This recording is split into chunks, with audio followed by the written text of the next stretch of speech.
की इस वीडियो में हम प्रश्नावली 4.2 को हल करेंगे, जिसका पहला प्रश्न बोल रहा है कि गुणनखंड विधि से निम्न द्विघात समीकरण के मूल ज्ञात कीजिए। मूल मतलब x का मान मुझे ज्ञात करना है, जो दो मान होंगे। ठीक, जो कि हम क्लास 8 से पढ़ते चले आ रहे हैं कि गुणनखंड विधि मतलब फैक्टराइजेशन मेथड से कैसे x का मान निकालते हैं। तो चलिए, पहला प्रश्न बोल रहा है कि x² माइनस के 3x minus 10 is equal to 0। चलिए इस प्रश्न को करते हैं, बुक को साइड में हटाएंगे।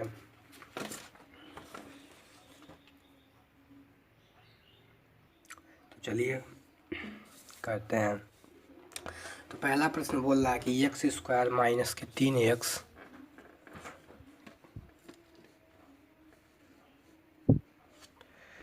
पहला प्रश्न है x² माइनस के 3x minus 10 is equal to 0।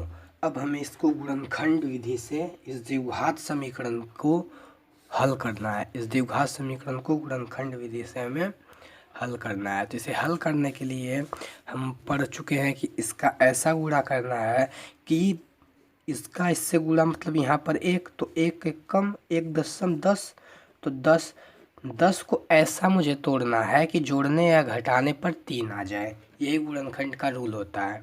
तो 10 का 2 बचे 10 और 5 के 5। अब 5 में से 2 जाएगा, 3 बचेगा। गुणनखंड मेरा यहीं पर बन गया। तो x² यहाँ से हल करते हैं। x² माइनस 3 कैसे प्राप्त हुआ है? 5x माइनस 2x, ठीक, माइनस के 10 इज इक्वल टू 0। देखिए 5x में से 2x जाएगा तभी 3x बचेगा, और फिर जाके इसका गुणा जब करेंगे 5 दूनी 10, x² हो जाएगा। इसका इससे जब करेंगे 5 दूनी 10 भी हो गया, गुणा करने पर, माइनस करने पर 3 भी हो गया। अब x² माइनस 5x जब ब्रैकेट खोलेंगे तो अंदर का चिन्ह बदल जाएगा, क्योंकि ब्रैकेट के पहले माइनस है यहाँ पर, ठीक। तो हो जाएगा plus 2x minus 10 is equal to 0। अब यहाँ पर x कॉमन है, इसमें भी तो x कॉमन ले लेंगे, तो यहाँ पर एक x बच जाएगा, तो x माइनस 5। फिर यहाँ पर प्लस 2 कॉमन है, तो यहाँ पर एक x बच जाएगा, और फिर जाके यहाँ पर 2 बचे 10 बराबर के 0। अब यहाँ से देखिए, यहाँ से इस ब्रैकेट में ये और ये दोनों में कॉमन मिल रहे हैं, ठीक। तो x माइनस 5 एक ब्रैकेट में कॉमन ले लेंगे और दूसरे ब्रैकेट में x प्लस 2 कॉमन ले लेंगे बराबर के 0। जब x माइनस 5 बराबर के 0, तो x बराबर के 5, ये x इधर चला जाएगा, सॉरी 5 इधर चला जाएगा, तो धन के 5 हो जाएगा।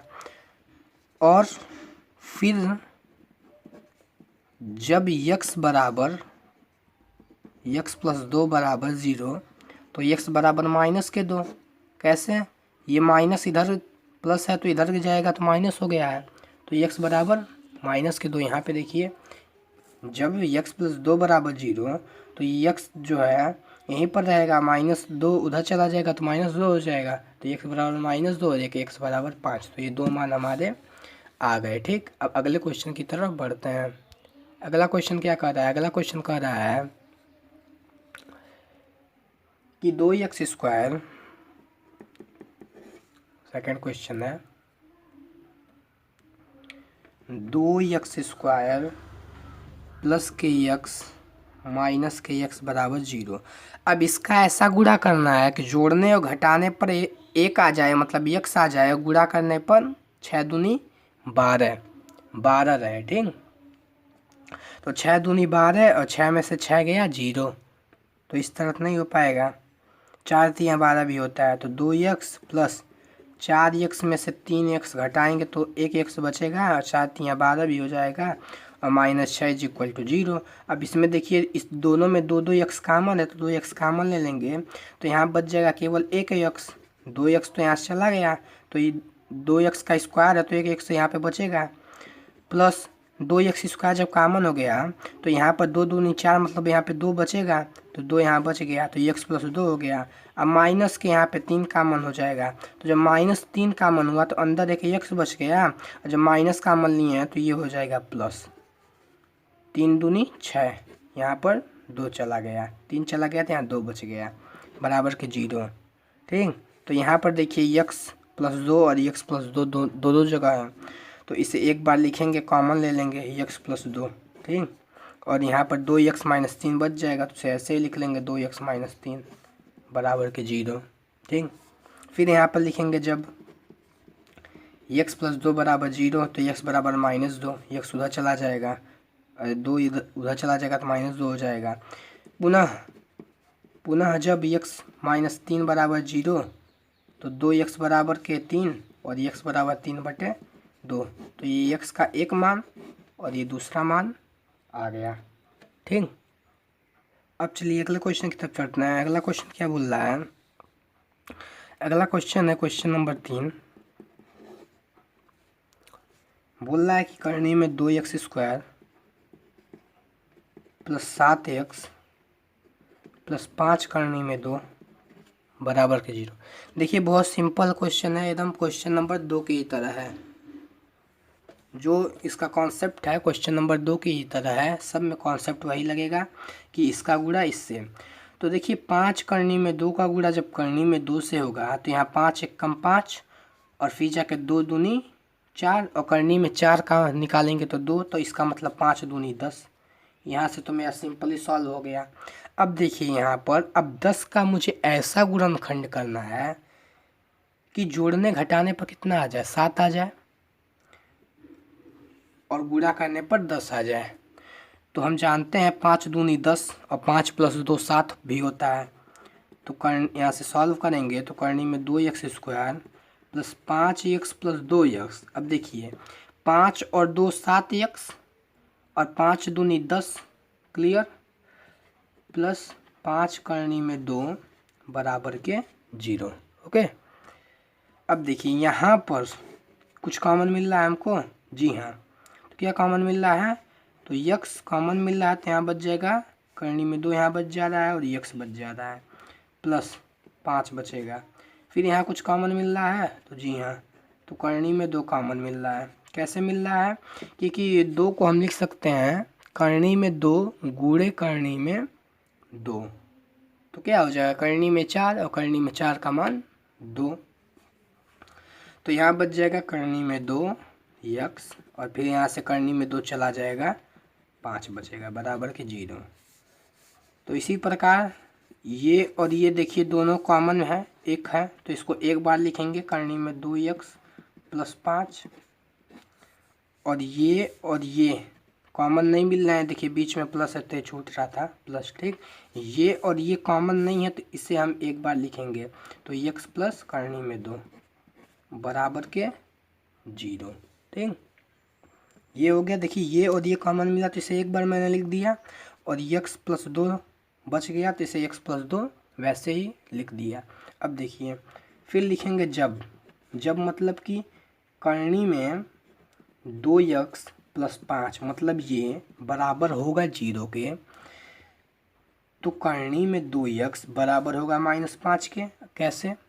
यहाँ पर प्लस 5 है, ठीक, इधर जाएगा तो क्या हो जाएगा, माइनस के 5 होगा, तब x बराबर -5 बटे करनी में 2। अब देखिए x यहाँ पे गुणा में था, करनी में 2 नीचे आया भाग में हो गया, तो एक x की वैल्यू मतलब मान आ गया। दूसरा x प्लस 2 बराबर के 0, तो यहाँ से देखिए x बराबर के -2 कैसे हुआ, ये प्लस था इधर गया माइनस हो गया, तो ये भी एक मान आ गया। अब चलिए अगले क्वेश्चन की तरफ बढ़ते हैं। अगला क्वेश्चन बोल रहा है चौथा नंबर कि 1 बटे नहीं है 2x² माइनस के x प्लस 1/8 बराबर के 0। अब इस क्वेश्चन को कैसे सॉल्व करेंगे? तो यहाँ पर भी देखिए इसका मुझे ऐसा गुणनखंड करना है, मतलब ऐसा इसका हमको गुणा करना है कि जोड़ने घटाने पर क्या आ जाए, माइनस आ जाए, माइनस के 1 आ जाए। तो यहाँ पर थोड़ा सा क्वेश्चन को समझिए। अब ये क्वेश्चन लीजिए मैं कर देता हूँ। देखिए यहाँ पर ये जो क्वेश्चन है ये, इसमें हम 8 का गुणा कर देते हैं, तो 2x गुणे 8 माइनस x गुणे 8 प्लस 1/8 गुणे में 8 बराबर के 0। अब देखिए यहीं से मेरा क्वेश्चन आसान हो गया। यहाँ पर देखिए जब इस इक्वेशन में हम 8 का गुणा कर दिए हैं समीकरण में, तो यहाँ से मेरा 8 से 8 एक बार में कट गया है। फिर नया समीकरण बना है 8 दूनी 16x² माइनस 8x प्लस 1 कम 1 बराबर 0। अब देखिए 16 1 कम 16, तो 16 का ऐसा गुणनखंड मतलब ऐसा गुणा करना है कि जोड़ने घटाने पर 8 आ जाए। तो 4 चौक को 16 भी होता है, तो 4x माइनस 4x होगा प्लस 1 बराबर के 0। अब यहाँ 4x देखिए यहाँ पर, यहाँ सॉल्व कर रहे हैं हम, ठीक, ये नहीं रहेगा, ठीक। अब यहाँ पर 4x कॉमन ले लिए तो बचेगा 4x, क्योंकि 4 चौक को 16 और 1x बच भी जाएगा, और माइनस के यहाँ पर 4x कॉमन लिए हैं तो कुछ नहीं बचेगा, 1 बचेगा। और फिर यहाँ माइनस क्या कॉमन ले लें हम, तो 1 कॉमन ले लें, तो माइनस 1 कॉमन लिए तो यहाँ पर 4x बचेगा, और यहाँ पर प्लस है तो यहाँ माइनस हो जाएगा, क्योंकि हमने माइनस कॉमन लिया है। तो यहाँ प्लस है तो यहाँ पर माइनस हो जाएगा, माइनस के 1 बराबर 0। तो पुनः यहाँ पर हम लिखेंगे जब, अभी नहीं जब लिखेंगे, पहले एक स्टेप और कर लेते हैं। ये और ये कॉमन मिला तो इसे लिख लेते हैं एक ब्रैकेट में और इसे एक ब्रैकेट में। अब देखिए क्यों सेम हो गया, सेम इसलिए हुआ है, अब देखिए ये दोनों कॉमन मिला, इसे एक बार लिखा और ये बच गया जैसे उसे मैं वैसे लिखा, और फिर ये माइनस के 1 को ऐसे उतार दिया बराबर 0। अब मैं लिखूँगा जब 4x माइनस 1 बराबर के 0, तो 4x बराबर 1, तो x बराबर 1/4, क्योंकि 4 गुणा में था नीचे आया तो भाग में हो गया, तो 1x का मान मेरा आ गया। देखिए 4 गुणा में था तो यहाँ पर ये नीचे आ जाएगा, चूँकि ये बराबर 0 के है तो ये 1 इधर जाएगा तो प्लस के 1 हो जाएगा, तो 4x बराबर 1, तभी x बराबर यहाँ से 1/4।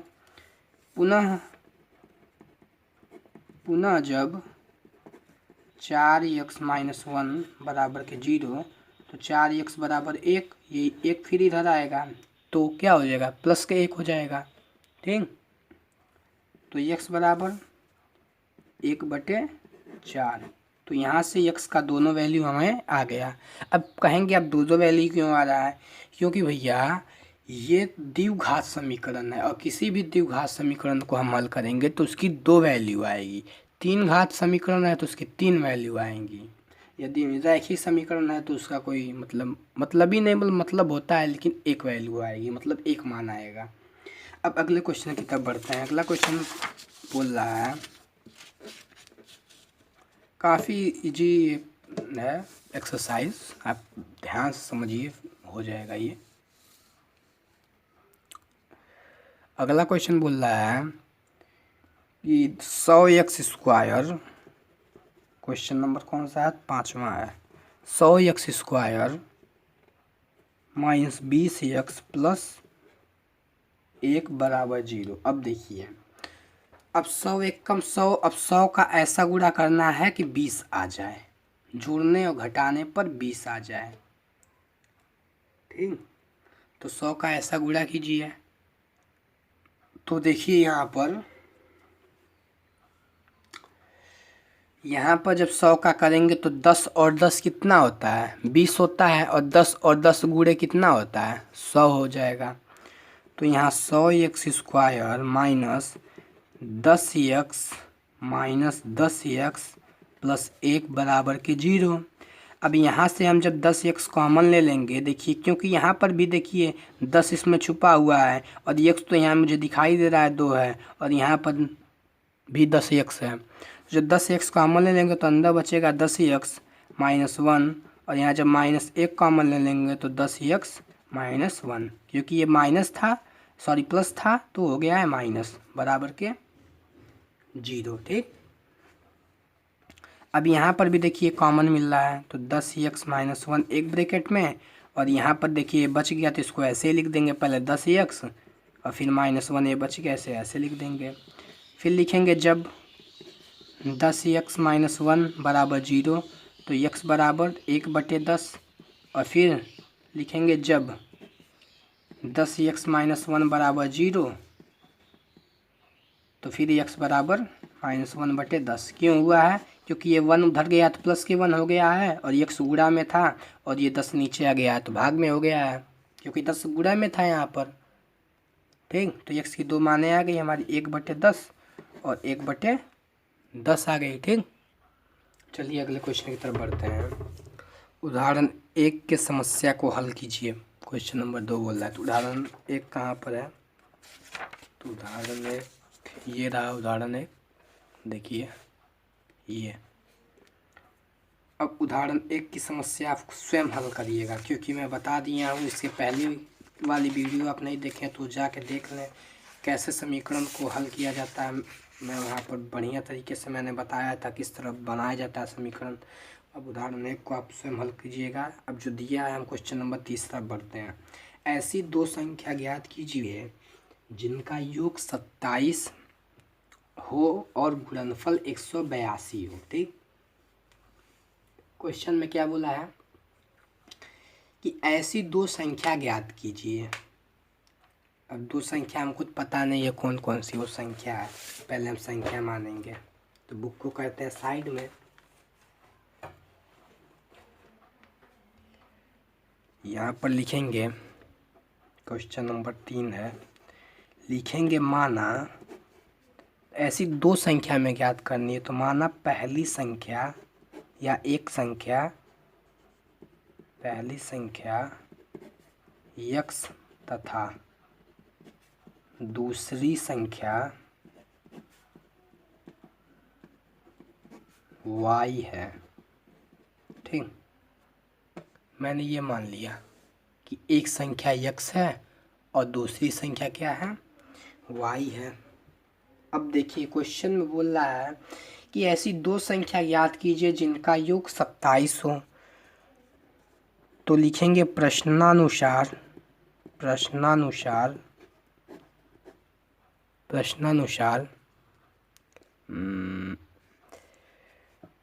कह रहा है कि जिनका योग x + y बराबर 27 हो, और पुनः बोल रहा है उनका गुणनफल x y बराबर 182 हो, यही बोल रहा है। तो यहाँ से मान लीजिए मेरा समीकरण 1 और ये समीकरण 2, इक्वेशन 1 और 2 बन के तैयार हो गया। अब तो एकदम इजी हो गया सवाल।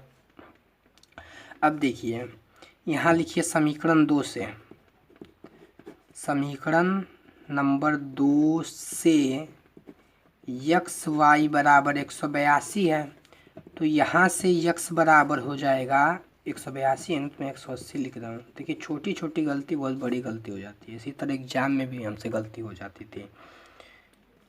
182 बटे y हो जाएगा, यहाँ से x बराबर हो जाएगा 182 और ये गुणा में है y नीचे चला आएगा तो ये भाग में हो जाएगा। ठीक, तो x बराबर 182 बटे y का मान समीकरण नंबर 1 में रखने पर, समीकरण नंबर 1 क्या है? x + y बराबर के 27, y का मान हमें पता चला है, सॉरी x का मान पता चला है 182 बटे y + y बराबर के 27, ये हमें पता चला है। ये पहला समीकरण है और पहले समीकरण में x के जगह हम ये मान को यहाँ पर रख दिए हैं। ठीक, अब देखिए इससे पहले हम सॉल्व कर लेते हैं। तो इसे सॉल्व करेंगे तो 182 के 182 + y² बटे y बराबर के 27। अब यहाँ से हो जाएगा y² को हम पहले लिख ले रहे हैं और फिर 182 प्लस में है तो प्लस में लिख लेना 182 बराबर के 27। तो फिर यहाँ से हमारा द्विघात समीकरण क्या बन गया? y² + 182 - 27 बराबर के 0। अब इसे सॉल्व करते हैं। 27 का ऐसा गुणनखंड कीजिए कि जुड़ने घटाने पर 182 हो जाए। तो 3 9 में 27, 3 3 के 9 और 3 के 3। अब तो देखिए यहाँ पर 27 का बन नहीं पा रहा है, यहाँ पर एक चीज़ मिस्टेक हुई, यहाँ पर y रहेगा ठीक। अब यहाँ पर 27 का बन नहीं रहा है, तो यहाँ पर देखिए 27 को हम 13 + 14 भी लिख सकते हैं, और यहाँ पर हम देख रहे हैं 13 × 14 करने पर हो जाता है मेरा 182। ठीक हो गया ना। तो यहाँ पर y² प्लस इसको लिख सकते हैं 13, एक सेकंड थोड़ा सा मिस्टेक हो रही है, माफ़ कीजिएगा, ये गलत हो गया। देखिए हम गुणनखंड किसका करते हैं, ये जो बीच में रहता है उसका करते हैं ना ये, तो y² माइनस के 27 होगा, 27y प्लस 182 बराबर 0। आप लोग ध्यान से करिएगा, मिस्टेक मत करिएगा। देखिए अब ये मैं इसको यहीं छोड़ देना हो तो कैसे गुणनखंड होगा। मैं तो यहाँ पर देखिए 1-2 गुणनखंड भी यहाँ ऊपर वाले में किया हूँ, तो जो x टर्म का जो बीच में रहता है उसी का हम तोड़ते हैं, ब्रेक करते हैं उसको। तो हम जब मेरा x या y टर्म बीच में आ ही नहीं रहा तो कैसे ब्रेक होगा, वही हम कंफ्यूज हो रहे थे। तो यहाँ से आ गया। अब देखिए 182 का आप करेंगे तो यहाँ से हो जाएगा 13y माइनस 14y प्लस 182। आप लोग अपने नोटबुक में करके देख लीजिए कि 13 और 14 का इंटू करने पर 182 होता है, और 13 और 14 जोड़ने पर 27 होता है। ठीक। अब यहाँ से y कॉमन हो गया तो y माइनस 13 एक ब्रैकेट में, और यहाँ से माइनस 14 कॉमन हो गया तो यहाँ पर 14 × 1 = 14 प्लस 14 × 1 = 14, 4 बचा, 14 × 3 = 42, तो y प्लस 13 इसमें भी हो गया बराबर 0। सॉरी माइनस होगा क्योंकि मैंने माइनस यहाँ कॉमन लिया है, तो फिर जाके यहाँ माइनस हो जाएगा। ठीक, क्योंकि यहाँ माइनस कॉमन लिया था, यहाँ प्लस है तो साइन बदल जाएगा, इसका चिन्ह बदल जाएगा तो माइनस में हो जाएगा। तो फिर y माइनस 13 एक ब्रैकेट में और y माइनस 14 एक ब्रैकेट में बराबर के 0। जब y माइनस 13 बराबर 0 तो y बराबर 13, और जब y माइनस 14 बराबर 0 तो y बराबर 14। ठीक, तो ये 2 मान आ गया मेरा। तो हमें यही न पूछा था कि वो संख्या क्या होगी, वो दोनों संख्या क्या होगी। तो यहाँ पर यहाँ लिखेंगे, यहाँ एक संख्या 13 व दूसरी संख्या 14 होगी। देखिए ये पूछा था हमारा और ये सवाल हो गया। क्लियर? कुछ डाउट? यहाँ पर देखिए यहीं से हम लोग थोड़ा सा फंस रहे थे कि ये जो 27y है, 27y है, इसको हमें बीच में लाना है। बीच में इसलिए लाएंगे यहाँ पर क्योंकि इसे ही हम लोग ब्रेक करते हैं, तोड़ते हैं, और तोड़ के तब इसका गुणनखंड करते हैं। ठीक, अगले सवाल की तरफ चलते हैं। अगला सवाल बोल रहा है, चौथा सवाल है, काफ़ी आसान सवाल ये भी है। बोल रहा है कि 2 क्रमागत धनात्मक पूर्णांक ज्ञात कीजिए जिनके वर्गों का योग 365 है। बोल रहा है 2 क्रमागत, क्रमागत मतलब जानते हैं, क्रमागत मतलब क्रम से आने वाला, क्रम बाई क्रम। तो 2 क्रमागत धन पूर्णांक ज्ञात कीजिए जिनके वर्गों का योग 365 हो। क्वेश्चन नंबर चौथा है, तो यहाँ से लिखेंगे, माना पहला धनात्मक पूर्णांक x है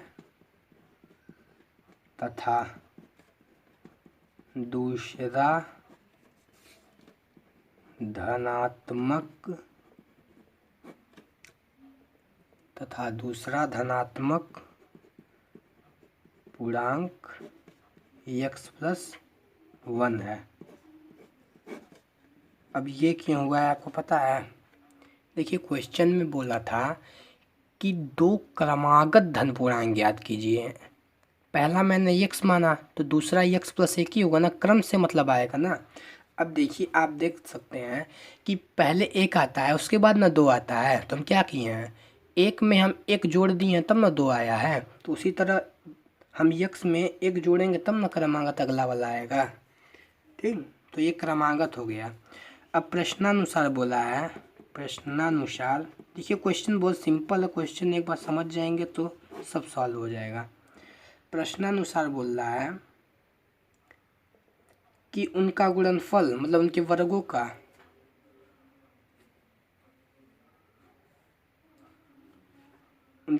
का योग, ठीक, मतलब इसका एक यक्स का वर्ग और यक्स प्लस 1 दोनों का योग बराबर है कितना, 365 के, यही ना बोला है। अब देखिए यक्स स्क्वायर और यहाँ से देखिए ये ए प्लस बी का होल स्क्वायर के रूप का है, तो यहाँ से ए का स्क्वायर प्लस बी का स्क्वायर प्लस 2 इंटू ए 2x इंटू बी के एक ही होगा बराबर 365। अब यहाँ से हो जाएगा 2x स्क्वायर, एक और एक 2x प्लस 2x माइनस 364 बराबर के 0। 364 क्यों हुआ है, यहाँ 365 है, इधर आएगा माइनस के 365 होगा, और माइनस के 365 में से प्लस के एक गया है तो माइनस के 364 बचा है। अब यहाँ देखिए दो सब में कॉमन है, तो x square plus x minus 2 के 2, 2 अठा 16, 2 दूनी 4 बराबर 0। अब 182 का ऐसा फैक्टर करना है कि हमें जोड़ने घटाने पर यक्स प्राप्त हो जाए, गुणा करने पर 182 प्राप्त हो जाए। तो इसके सेम ऊपर वाला एक क्वेश्चन था कि जब हम 14 में से एक घटा दे रहे थे, 14 एक्स में से एक एक्स घटा दे रहे थे, तो क्या मिल जा रहा था मेरा, 182 मिल जा रहा था, और गुणा करने पर भी 182 मिल जा रहा था। 14 में से 13 जाएगा तो एक ही एक्स बचेगा, तो यहाँ ब्रैकेट खोल देंगे, यहाँ ब्रैकेट की कोई आवश्यकता नहीं है हमारी। अब यहाँ पर देखिए एक्स दोनों में है तो कॉमन ले लेंगे, तो एक्स कॉमन ले लिया तो एक्स प्लस 14 एक ब्रैकेट में हो गया, और यहाँ माइनस के 13 कॉमन ले लेंगे तो एक्स प्लस 14 एक ब्रैकेट में हो जाएगा। ठीक, बराबर के 0। फिर यहाँ से हो जाएगा आपका ये और ये कॉमन है, मतलब एक ही जात के हैं, एक ही जैसे हैं, तो ये एक में हो जाएंगे एक्स प्लस 14, और ये भी देखिए ये बच गए तो उसको हम उसी तरह लिख लेंगे एक्स माइनस 13 बराबर के 0। अब लिखेंगे जब एक्स प्लस 14 बराबर के 0 तो एक्स बराबर माइनस 14, ठीक, और फिर जब एक्स माइनस 13 बराबर 0 तो एक्स बराबर 13। अब ये देखिए, ठीक, अब एक्स बराबर यहाँ पे देखिए एक्स माइनस 13 बराबर 0 तो एक्स बराबर 13 हो गया, यही नाम किए हैं बराबर 0, और एक्स प्लस 14 बराबर 0 तो एक्स बराबर माइनस के 14, क्योंकि ये प्लस है इधर गया तो माइनस हो गया है, और ये माइनस इधर गया प्लस हो गया है। अब देखिए ये हमारी संख्या कभी भी धनात्मक पूर्णांक में बोला है, धनात्मक पूर्णांक हम ऋणात्मक नहीं ले सकते, हमें बोला है क्वेश्चन में धनात्मक पूर्णांक, हम ऋणात्मक नहीं ले सकते हैं, तो ये नहीं लेंगे। तो पहला धनात्मक पूर्णांक हो जाएगा 13, और दूसरा हो जाएगा 13 और 1, मतलब क्रमागत बोला है 13 और 1 14, तो यहाँ से दो धनात्मक पूर्णांक हो गए 13 और 1 14। अगले क्वेश्चन की तरफ बढ़ते हैं। अगला क्वेश्चन क्या बोल रहा है, अगला क्वेश्चन बोल रहा है कि एक समकोण त्रिभुज की ऊंचाई इसके आधार से 7 कम है, यदि कर्ण 13 हो तो अन्य दो भुजाएं हमें ज्ञात करनी है। ठीक, यही क्वेश्चन है 5वां। तो एक समकोण त्रिभुज है, तो हमें नॉलेज होनी चाहिए समकोण त्रिभुज में क्या क्या होते हैं, कैसे इसका फार्मूला होता है, कौन कौन से फार्मूला पे ये आधारित होता है, तभी हम एक क्वेश्चन को हल कर पाएंगे। किसी भी चीज़ को या सवाल को हमें जानने से पहले उसके बारे में हमें पूरी जानकारी होनी चाहिए। चलिए बुक को साइड में हटाते हैं।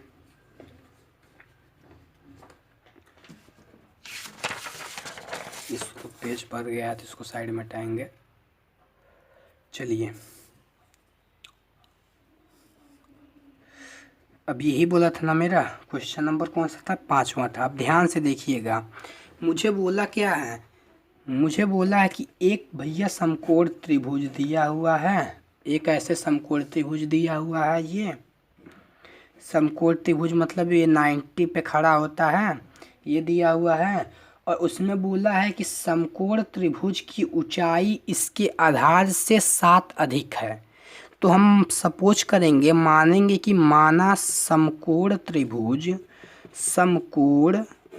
त्रिभुज मान लीजिए ए बी सी, समकोण त्रिभुज ए बी सी में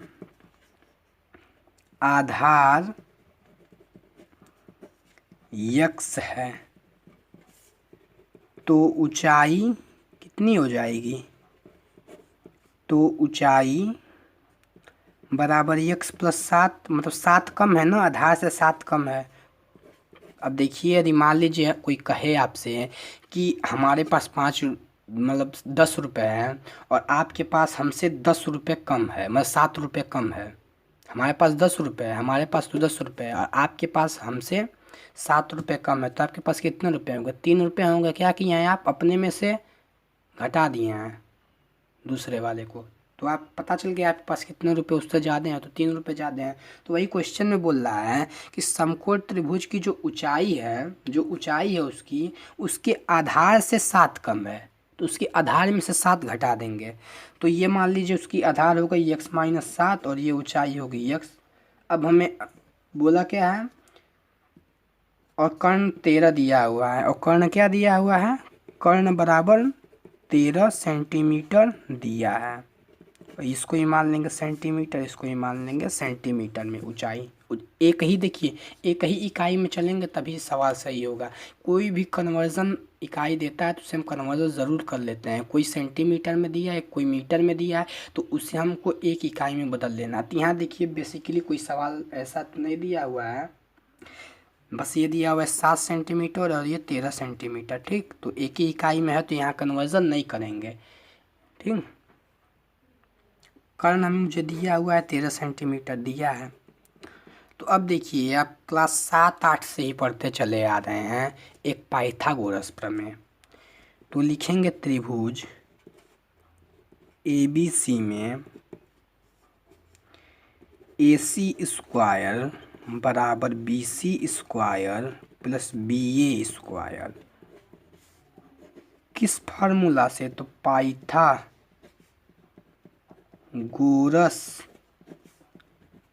प्रमेय से भैया। किस प्रमेय से?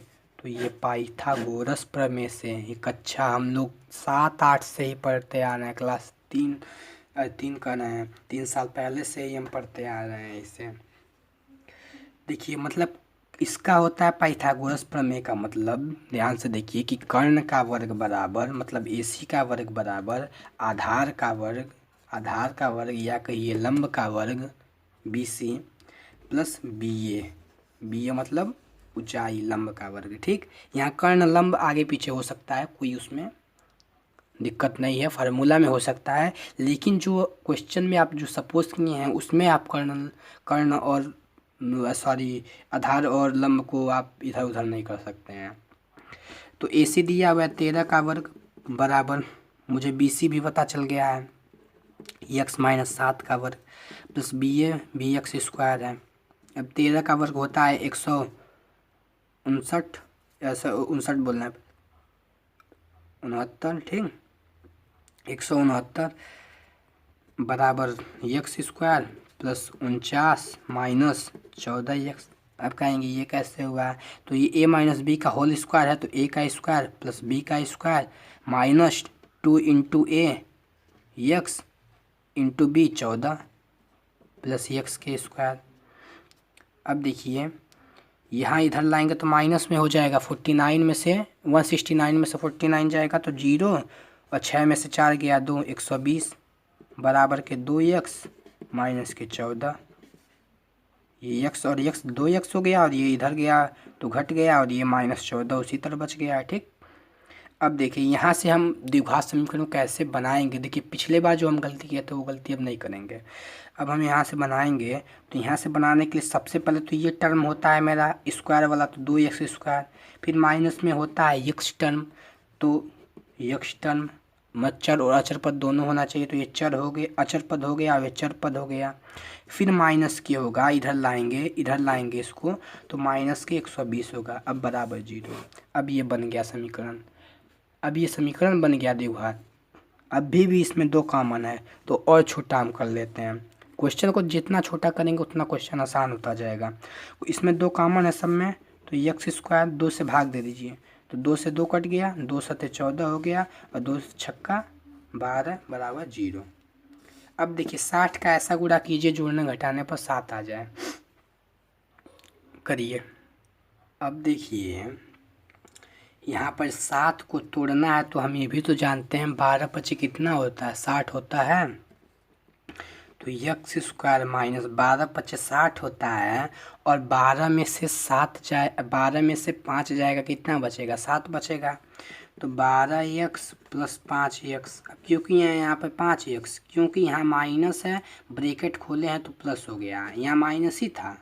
चलिए एक स्टेप और चल लेते हैं। अब यहाँ पर देखिए 12 में से 5x जाएगा, 7x बचेगा कि नहीं, माइनस 60x बराबर 60 बराबर के 0। अब देखिए वही स्टेप हुआ, यही वाला हम जो पहले बता रहे थे, यहाँ प्लस हो जाएगा, जैसे ही ब्रैकेट खोलेंगे तो यहाँ प्लस 5x माइनस 60, एक स्टेप और चले तो यहाँ प्लस हो गया। तो देखिए कॉन्सेप्ट को जब पहले समझ लेना चाहिए हमें दिमाग में कि क्या बोल रहा है, ठीक। अब यहाँ पे x कॉमन ले लिए, तो x माइनस 12 एक ब्रैकेट में, और यहाँ पर 5 कॉमन ले लिए, तो x माइनस 5 के 5 और 5 दूनी 10 बराबर के 0। अब इसमें ये और ये कॉमन मिल रहा था, इसे एक बार लिख लेते हैं, और ये बच गया, इसे ऐसे ही रहने देते हैं बराबर के 0। फिर लिखेंगे जब x माइनस 12 बराबर 0, तो x बराबर के 12, ठीक।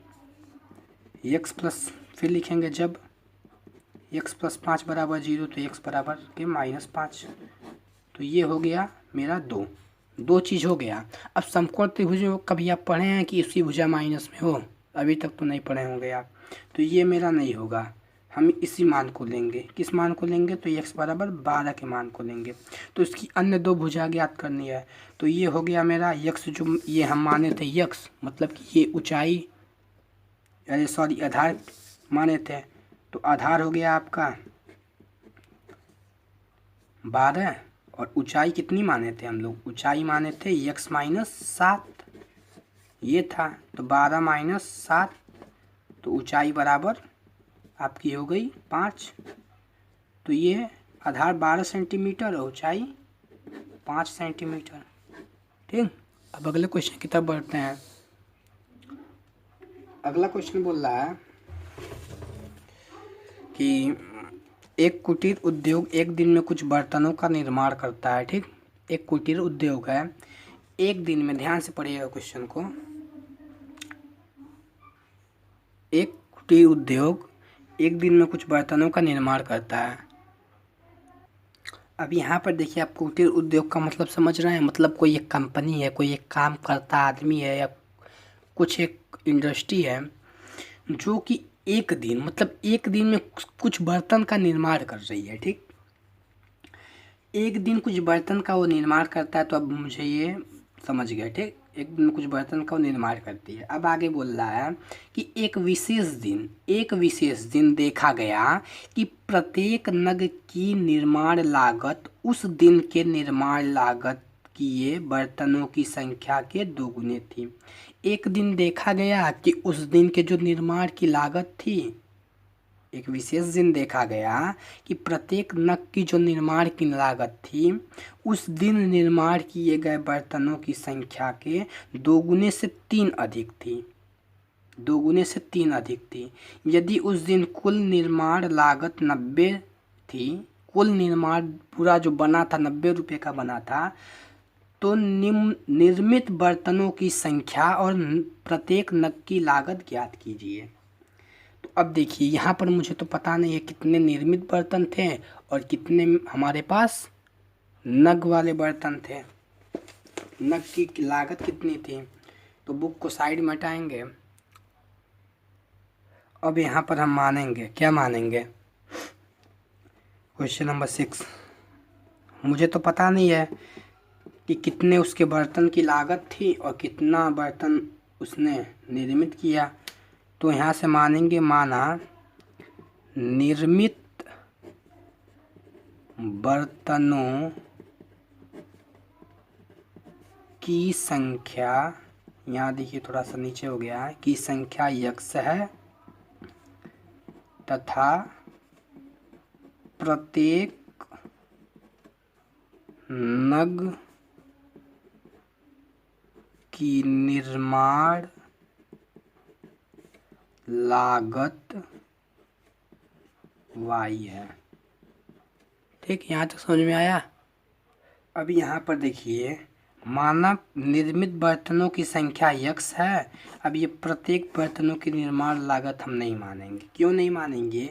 क्योंकि क्वेश्चन में मुझे बोला हुआ है कि प्रत्येक नग की निर्माण लागत जो है वो बराबर है उस दिन निर्माण किए बर्तनों की संख्या मतलब x के 2 गुने से 3 अधिक है, के 2 गुने से 3 अधिक है। ठीक, ये है वो नग की निर्माण लागत, नग की निर्माण लागत है। अब पूछिए कैसे, तो मैं कुछ किया नहीं हूँ, निर्माण लागत है। देखिए मैंने कुछ बुक किया हूँ, क्वेश्चन में ही देखिए जैसे बोला था क्वेश्चन में उसी तरह मैं किया हूँ। यहाँ देखिए यहाँ पर बोला था कि प्रत्येक नग की निर्माण लागत उस दिन निर्माण किए गए बर्तनों की संख्या के 2 गुने से 3 अधिक थी। कितनी अधिक थी? तो 3 अधिक थी। तो मैंने वही काम किया, 2 गुने से मतलब 2x प्लस 3 अधिक थी नग की निर्माण की जो लागत थी। ठीक, ये थी। अब देखिए क्वेश्चन को ज़रा समझिए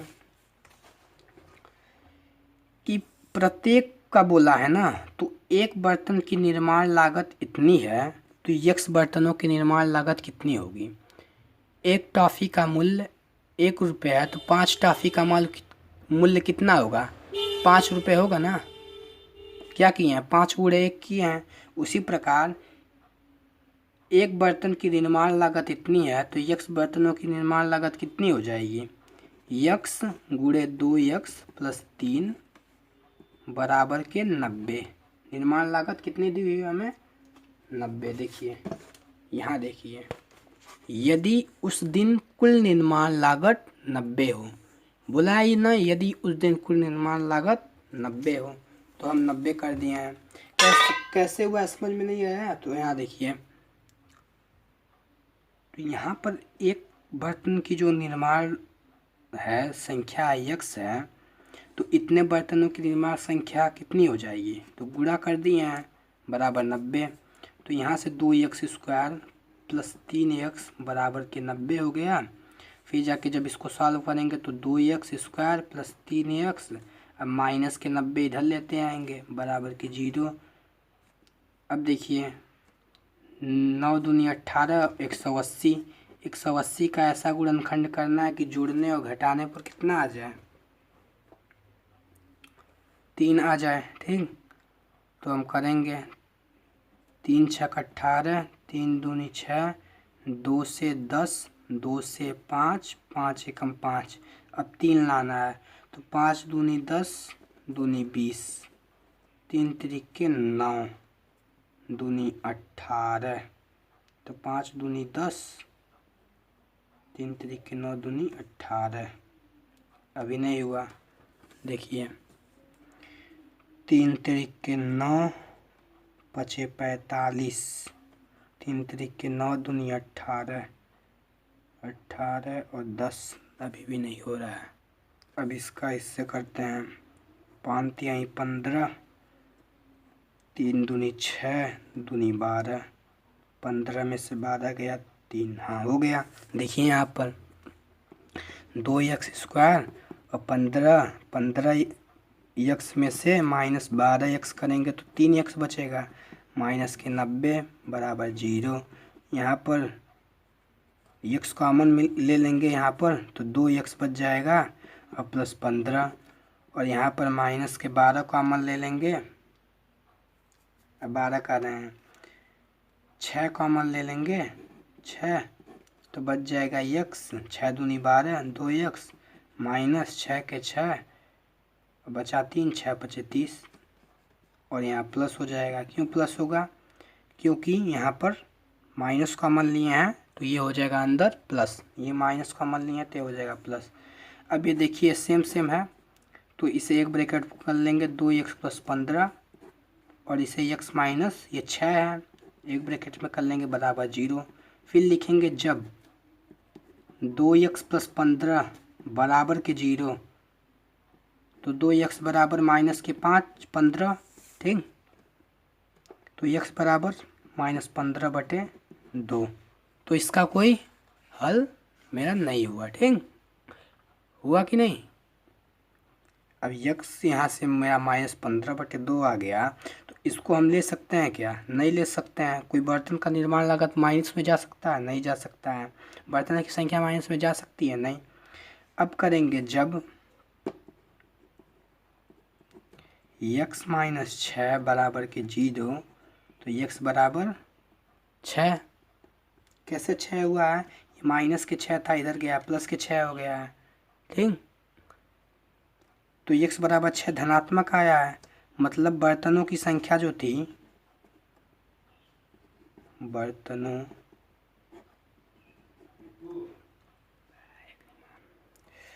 तो यहाँ से बर्तनों की संख्या क्या हो गई? 6 हो गई। और उस दिन निर्माण किए गए, उस दिन निर्माण बर्तनों की संख्या 2x प्लस 3 है तो 2 गुणे x आया 6 प्लस 3 तो 6 दूनी 12 प्लस 3 बराबर 15। तो उस दिन निर्माण किए बर्तनों की संख्या 15 हो गई, ठीक। तो यहाँ पर देखिए उस दिन निर्माण किए गए बर्तनों की संख्या 15 हो गई और बर्तनों की जो संख्या थी वो 6 थी और निर्माण की जो लागत थी वो 15 हो गई। मैं आशा करता हूँ कि आपको ये वीडियो के द्वारा समझाए गए सभी प्रश्न अच्छे से समझ में आए होंगे। यदि ये वीडियो अच्छी लगी हो तो प्लीज़ लाइक कीजिएगा, चैनल पर नए हो तो सब्सक्राइब कीजिएगा तथा अपने दोस्तों के साथ खूब शेयर कीजिएगा। Thanks for watching this video.